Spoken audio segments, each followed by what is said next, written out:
Rajasthan GK को level second में तैयार करना है।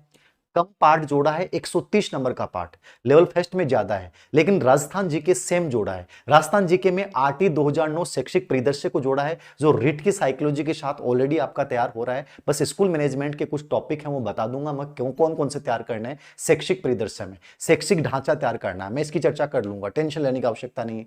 सब्जेक्ट मुझे मेरा बहुत स्ट्रॉन्ग बनाना है, मैंने पहले भी कहा था। आरबीसी बोर्ड की 6 से लेके 12वीं तक की जो नवीनतम किताबें हैं, वर्तमान किताबें चल रही हैं, उनसे मुझे उस विषय को तैयार करना है, ठीक है। और उस विषय के किसी अच्छे विद्वान से, एक्सपर्ट से मुझे मिलके और गाइड करना है कि सर मुझे टॉपिक, क्योंकि इस टॉपिक का सिलेबस नहीं डाला तो सब कुछ आएगा। आरबीसी बोर्ड को बेस बना के चलिए, ठीक है। तीसरी चीज टीचिंग मेथड। टीचिंग मेथड आपको सेकंड ग्रेड में भी पढ़ना होता है, रिट में भी आपको पढ़ना होता है, तो वो सेम पढ़ना है, उस विषय का टीचिंग मेथड पढ़ना है। उस विषय का मैथमेटिक्स है, गणित है, विज्ञान है, साइंस है, तो रिट के साथ ही हो जाएगा। मैथमेटिक्स के टीचिंग मेथड की बुक हम निकालेंगे, ठीक है, एसएसटी की हम निकालेंगे, बाकी आपको हमसे बेटर कोई मिलती है तो वो ले सकते हैं, ठीक है।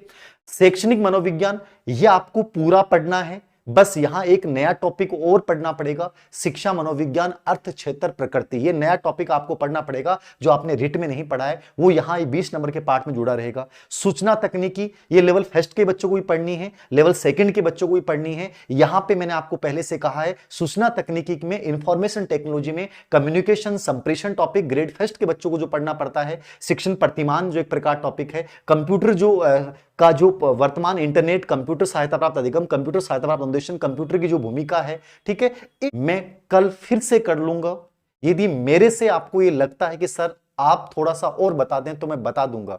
बाकी मैंने कोशिश ये की कि मैं आपको आज ये बता पाया हूं। ना पड़ेगा, किसी एक पार्ट को छोड़ दोगे तो आप पिछड़ जाओगे। आपके लिए सूचना विज्ञान तकनीकी भी उतनी इंपॉर्टेंट है। राजस्थान जीके सभी बच्चे पढ़ते हैं और सभी का एक जैसा होता है, लेकिन ये नहीं कि आप राजस्थान जीके के दम पे सिलेक्शन ले लोगे। आपको टीचिंग मेथड भी उतना ही शानदार तरीके से तैयार करना पड़ेगा, सब्जेक्ट भी शानदार तरीके से तैयार करना पड़ेगा, शैक्षिक परिदृश्य भी शानदार तरीके से तैयार करना पड़ेगा, और सूचना तकनीकी भी शानदार तरीके से तैयार करनी पड़ेगी। सबको एकीकृत तरीके से इंटीग्रेटेड करते हुए और तार्किकता के साथ आगे बढ़ना है, जीत जाओगे।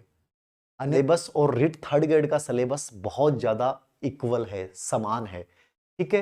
तो जो बच्चे सेकंड ग्रेड की तैयारी कर रहे हैं उनको कंफ्यूजन होने की आवश्यकता नहीं, वो सेकंड ग्रेड को कंटिन्यू रखें, ठीक है। बस राजस्थान जीके में आपको वेरिएशन करना है। नया पार्ट आपके लिए सूचना तकनीकी है, जो ग्रेड फर्स्ट के बच्चों के साइकोलॉजी में आती है वो आपको पढ़नी है, वो टेंशन नहीं ले, मैं बता दूंगा, ठीक है। टीचिंग मेथड आपको पढ़ना था, सब्जेक्ट आपको पढ़ना ही था, तो ग्रेड सेकंड से मिलता जुलता है। हिंदी में क्या आएगा? हिंदी में आपका जो सब्जेक्ट है वो 12वीं तक का हिंदी आपको तैयार करना है, व्याकरण आपको पढ़ना है, साहित्य आपको पढ़ना पड़ेगा यदि हिंदी लेवल सेकंड टीचर बनना चाहते हो। लेवल फर्स्ट में हिंदी में केवल आपको व्याकरण पढ़नी है, अंग्रेजी में भी आपको वही व्याकरण पढ़नी है, ठीक है। मेथड, टीचिंग मेथड पढ़ना है, ठीक है। वो वहां तो आपको जो रिट में पढ़ रहे थे वो सेम चीजें पढ़नी है। 150 प्रश्न है और एक ही पेपर। बी में साइकोलॉजी आ रही है, बी में राजस्थान जीके आ रहे हो है, बी में सब्जेक्ट आ रहे हो है, बी में टीचिंग मेथड आ रहे हो है, और बी में सूचना संप्रेषण तकनीकी आ रही है, आईसीटी आ रही है।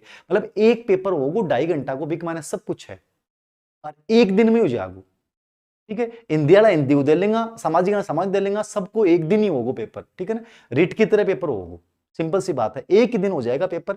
बस एक ही पेपर में सब चीजें आ जाएंगी। 150 प्रश्न होंगे, नेगेटिव मार्किंग रहेगी, 300 नंबर का पार्ट है। अरे चेप दो 300-290 को टारगेट लेके चलो, अरे कर दोगा थे ढंगू, मैं जो बता रही हूं भी तकनीक को पढ़ लिया तो। शैक्षिक परिदृश्य क्या है? अरे वाह भाई जवानों, शैक्षिक परिदृश्य थनमा भी बताई हुई किताबों देखिए आपने, जो स्कूल मैनेजमेंट की किताब आ रही है, जो प्रदीप बोर्ड सर जगह स्कूल शिक्षा परिषद का ये सचिव रियडाई बस बढ़िया किताब लिखी, बस सब बता रखे कि माने शैक्षिक परिदृश्य पूर्व बता रखे हुए। मतलब स्कूल शिक्षा परिषद के वो अधीनस्थ सेवा चयन बोर्ड के सेक्रेटरी भी रहे हैं, उन्होंने इतना अच्छा डाला इसमें, सब चीजें बता रखी उन्होंने कि कैसे स्कूल परिदृश्य क्या होता है। पूरा ढांचा पढ़ के जाना है, ठीक है। आपको रमसा समसा ये पढ़ के जाना है, एसएमसी पढ़नी है, ठीक है। ये सब चीजें हैं। जो स्कूलें हैं अपनी, model school, military school, Kasturba Gandhi Balika Vidyalaya, ठीक है, ये सब चीजें देखनी है और नवाचार देखने, ये शैक्षिक परिदृश्य होता है। ये क्या